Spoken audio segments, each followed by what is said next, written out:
Shalom semua, saya harap Anda semuanya dalam keadaan yang baik dan masih berdiri teguh hingga saat ini. Saudara dan saudari, kali ini bertemu lagi kita di dalam Rhapsody of Reality TNI Malaysia. Dan kali ini saya ingin Anda semua mendengar satu renungan tentang firman Tuhan yang bertajuk Firman-Nya untuk kamu adalah apa yang kamu perlukan. Hasil nukilan Pastor Chris. Sebelum itu, mari kita sama-sama membaca di Mazmur 119 ayat 140. Ayat ini berkata, Firman-Mu sangat murni, oleh sebab itu hamba-Mu menyukainya. Saudara dan saudari, firman Tuhan adalah bahan Tuhan yang kreatif. Kuasanya tidak terbatas. Firman itu mencipta segala sesuatu dan masih efektif sampai ke hari ini. Firman-Nya untuk kamu pada setiap masa dalam kehidupanmu, mengenai apa sahaja keadaan, adalah satu-satunya perkara yang kamu perlukan. Fikirkanlah apa yang dia telah lakukan dengan Raja Salomo. Bagaimana Tuhan menjadikan dia orang yang paling bijak dan tidak ada orang seperti dia. Sehinggalah Yesus datang. Hal ini berkaitan dengan kata-kata. Tuhan muncul kepada Salomo dalam sebuah mimpi di malam hari dan bertanyakan dia, apa yang engkau inginkan? Salomo meminta hikmat dan pengertian. Cerita ini kita boleh lihat di 1 Raja-Raja bahagian 3 ayat 8 sehingga 9. Tuhan tidak membuka otak Salomo dan meletakkan hikmat di dalamnya. Apa yang dia lakukan hanyalah dengan berkata, Salomo, engkau memilikinya. Tuhan berkata kepadanya, lihatlah, aku telah melakukannya sesuai dengan permintaanmu itu. Lihatlah, aku memberikan kepadamu hati yang penuh hikmat dan pengertian. Sehinggalah sebelum engkau tidak ada seorang pun seperti engkau, dan sesudah engkau tidak ada seorang pun akan bangkit seperti engkau. Cerita ini kita boleh rujuk di 1 Raja-Raja bahagian 3 ayat 12. Terpujilah Tuhan. Saudara dan saudari, pada saat Salomo menerima kata-kata itu, hikmat dan pengertian menjadi nyata kepadanya dan ada di dalam dirinya menurut apa yang Tuhan telah katakan. Hikmat dan pengertian telah diberikan kepada Salomo. Tuhan melakukan perkara yang sama dengan Abraham. Dia berkata, namamu bukan lagi Abram, melainkan Abraham, kerana engkau telah kutetapkan menjadi bapa sejumlah besar bangsa. Cerita ini juga kita boleh lihat di Kejadian bahagian 17 ayat ke-5. Abraham tidak mempunyai anak kerana istrinya mandul. Tetapi Tuhan mengatakan bahawa aku telah menjadikan engkau bapa sejumlah besar bangsa. Namamu sekarang adalah Abraham, kerana aku telah menetapkan engkau menjadi bapa sejumlah besar bangsa. Sejak daripada itu, tidak kira bagaimana keadaan fizikalnya, dia enggan mengakui tubuhnya yang sudah tua atau rahim Sarah yang sudah mati. Dia mula mengakui apa yang Tuhan katakan tentang dia. Firman-Nya untuk kamu adalah perkara yang paling penting daripada segala-galanya.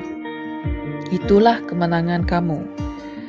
Baca Roma bahagian 4 ayat 19 sehingga ke-20.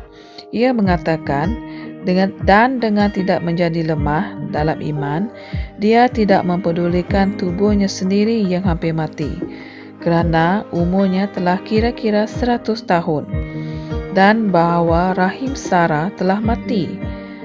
Tetapi terhadap janji Allah, dia tidak bimbang kerana ketidakkepercayaan. Malah dia diperkuatkan dalam imannya dengan memberikan kemuliaan kepada Allah. Begitulah cara firman bekerja. Apabila Tuhan mengatakan firman itu, dan kamu bertindak balas dengan mengesahkan perkara yang sama, firman-Nya akan menjadi nyata kepada kamu. Ia menang dalam kehidupanmu dan mengatasi segala keadaan. Haleluya. Saudara dan saudari, mari kita sama-sama membuat pengakuan ini. Mari ikuti saya. Melalui firman, rohku mendapat pencerahan. Aku mempunyai pengertian yang mendalam mengenai misteri dan rahsia kerajaan. Aku tidak dapat dikalahkan kerana firman Tuhan ada di dalam diriku, yang membuahkan hasil di dalam diriku. Apa yang ia katakan, aku diperkuatkan oleh firman hari ini untuk menguasai dan memerintah keadaan. Dalam nama Yesus, amin. Untuk renungan tambahan, saudara dan saudari boleh merujuk di Amsal bahagian 4 ayat 10, di Amsal 4 ayat ke-20 hingga 22, dan yang terakhir di Yesaya bahagian 55 ayat 10 hingga 11. Sehingga kita berjumpa lagi, dan terima kasih kerana sudi meluangkan masa untuk mendengar firman Tuhan. Tuhan memberkati anda semua. Kami percaya saudara-saudari semua telah diberkati dengan perkongsian firman dari Rhapsody Reality. Bagi sesiapa yang ingin menjadikan Yesus Kristus sebagai Tuhan dalam kehidupanmu, kamu boleh mengucapkan doa ini bersama dengan saya. Ya Tuhan Allah, aku mempercayai Yesus Kristus, Anak Allah yang hidup dengan sepenuh hatiku. Aku percaya Dia telah mati untukku, dan Allah telah membangkitkan Dia dari kematian. Aku percaya Dia hidup hari ini.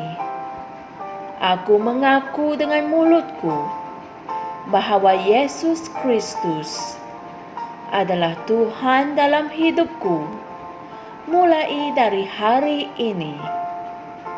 Melalui Dia dan di dalam nama-Nya, aku mempunyai kehidupan yang kekal. Aku telah dilahirkan semula. Terima kasih Allah kerana menyelamatkan jiwaku. Aku sekarang adalah anak Allah. Haleluya.